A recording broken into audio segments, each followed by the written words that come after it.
Good afternoon, everyone. My name is Charles Smith, and today I'll be discussing research I did for my senior project class. The research was based on gender communication, and more specifically, gender elect, which evolves around language differences amongst men and women. And for this research, we focus on language differences amongst men and women on social networking sites.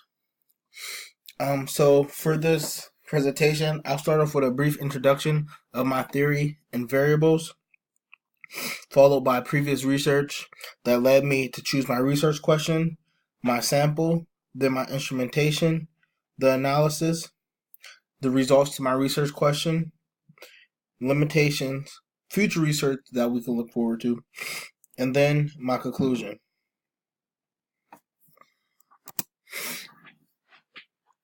So currently there are 1.96 billion people who use social networking sites. Worldwide, that number is expected to reach 2.5 billion by the end of 2018. This is important because computer-mediated communication is taking over.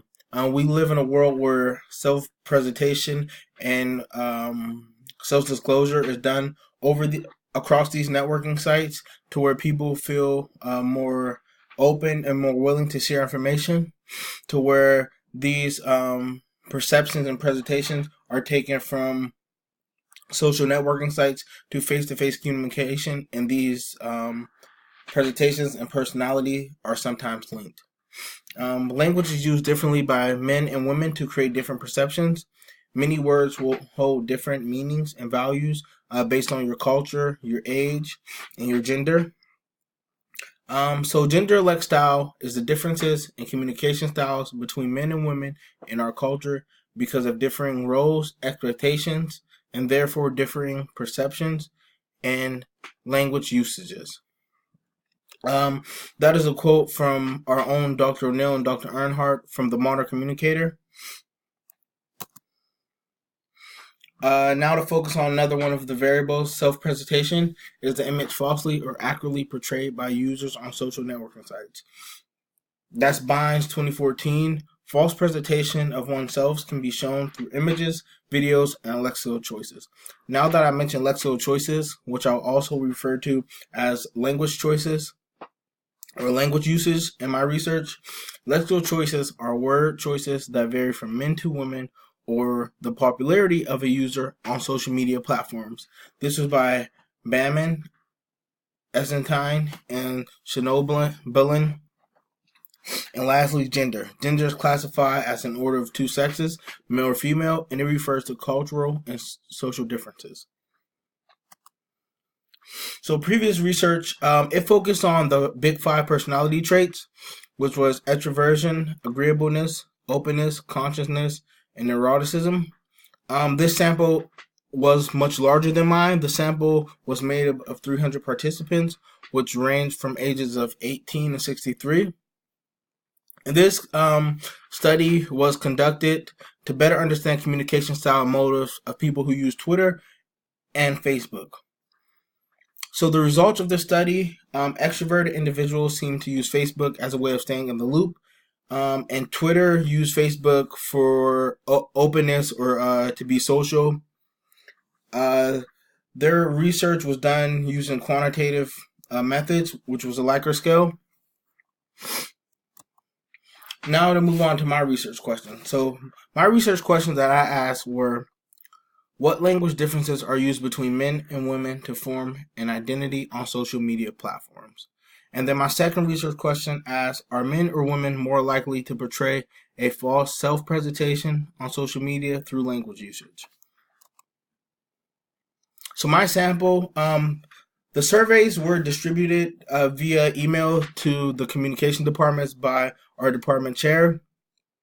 Also, students in the class also emailed members of Youngstown State University, and also the links were shared across social media platforms.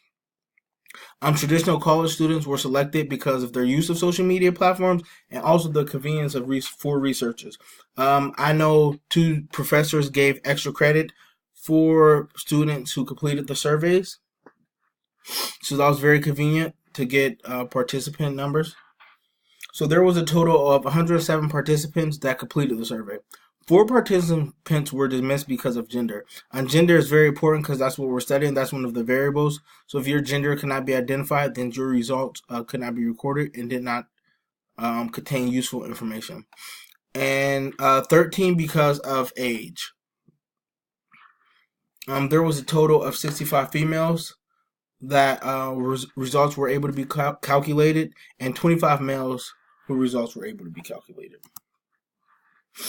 So just to touch on the instrumentation, the survey contained 14 questions, 7 regarding self-presentation and language usage by users. So I broke all the questions down into categories. So to touch on the first 5 questions, they had a Likert type scale, which went from very unlikely, not likely, neutral, likely, and very likely. And I grouped 4 questions together based on specific types of language. So descriptive language such as cute, handsome, wealthy, desirable, and descriptive language that showed attachment. So the remaining questions, which were 1, 3, and 4, focus on the likeliness for men and women to change their language in certain situations to be seen as more desirable. So the second set of questions followed a similar scale of 1 to 5, but it was focused. It was compiled different, which was never, seldom, sometimes, often, and always. Also had 2 categories for better analysis of results. 1, 3, and 6 focused on how men are falsely portrayed on social media and how they feel about women and other men. And the remaining 3 questions focus on women false portrayals across social media, which focus on how they feel about other women and also men. So being analyzed through a Likert type scale is self-presentation and self-disclosure by language choices. I came up with this analysis because of a research, like I mentioned before, that was done by Hughes, Rowe, Beatty, and Lee. They also conducted a research with the Likert type scale, which focused on Big 5 personality traits and language that showed these personality traits. So when we look at my first research question, when participants were asked about willingness to change the language, 70% of total participants answered they are not likely to do so across social networking sites, while 69% of men stated they will not change their language or use descriptive language, and also the majority of women stated they will not change their language or use descriptive language. And 71 female participants said they are not willing to use words such as cute, loyal, smart, educated, or any derogatory language on social media, while 69% of men also said the same thing. One thing to pay close to, a small margin of participants answered neutral, which was not found of importance for the study because it was not a big enough sample of the group to matter. So now when we look at the second research question, which was divided into 4 parts, 76% of men feel women are often create false portrayals through language usage on their personal profiles, while 63% of women participants believe men are often seen changing their language to be seen as more desirable through their profiles. One thing to pay close attention to is that the numbers are very close, but earlier in my research question, so we had 70%, which is the majority of participants, men and women, say that they would not change their language, while this is showing that men and women both view each other changing their language. Just a few limitations. The one limitation was the sample we had. It was just Youngstown State University students, and the age was cut down so of traditional students. So that was a limitation. We could have had a bigger sample and more participants.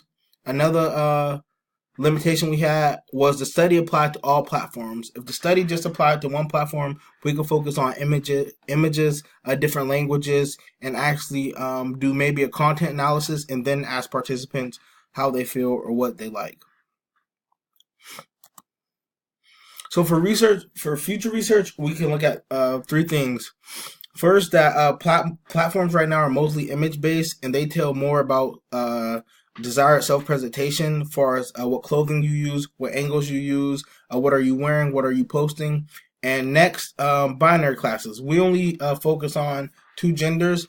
If we focus on maybe a change in gender, or just more than two genders, then maybe we can have a larger scale.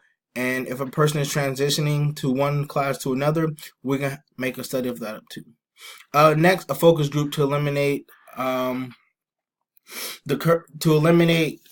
lack of authenticity of tweets and what people see. A focus group is more descriptive, and and better language and descriptions will be used.